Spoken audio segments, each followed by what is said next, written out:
Apat ang sugatan matapos mabagsakan ng bumigay na beam sa isang itinatayong mall sa San Fernando, Pampanga.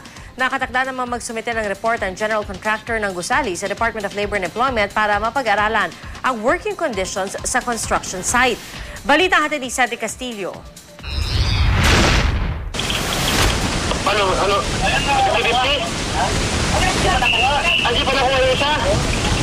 Sa amateur video na ito na nakuha ng GMA News, tila bahagya pang tuliro ang construction worker na ito habang hinuhugasan ng semento sa kanyang mga braso. Ilang minuto pa lang kasi noon ang nakakalipas nang bumigay ang 10 metrong provision ng biga o beam sa ikalimang palapag ng isang ginagawang mall sa San Fernando, Pampanga. Pasado alas 12 ng tanghali, kasalukuyang binubuhusan ng semento ang nakaabang na mga bakal nang bigla na lang bumagsak ang mga ito. Ay, bigla kong narinig may bumagsak ng mga buhangin at saka kunting bakal at saka nakita ko yung tatlo sa taas nakakabitin sila. Tapos yung sa ilalim tatlo, may isa na tambakan. Iniisip ko baka bumagsak yun. Baka may madaganan. Siyempre baka may mamatay. Apat na nagtatrabaho sa construction ang agad isinugod sa ospital matapos matabunan ng sariwang semento at mabagsakan ng mga materyales. Nagpapahinga noon si Brian Arceo sa ibaba ng ginagawang gusali nang maganap ang insidente. Sa pagbagsak ng mga debris, akala raw ni Brian katapusan na niya. Salamat po kasi nakaligtas po ako.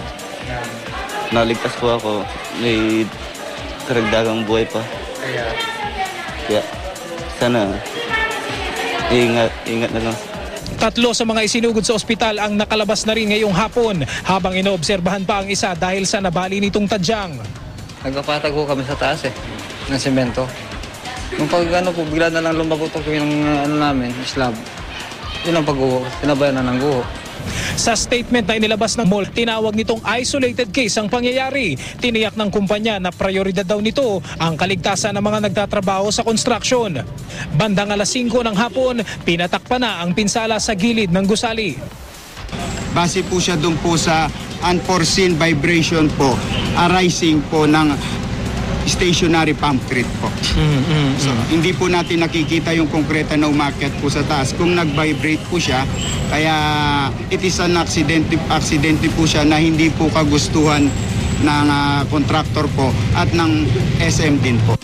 Cedric Castillo, GMA News.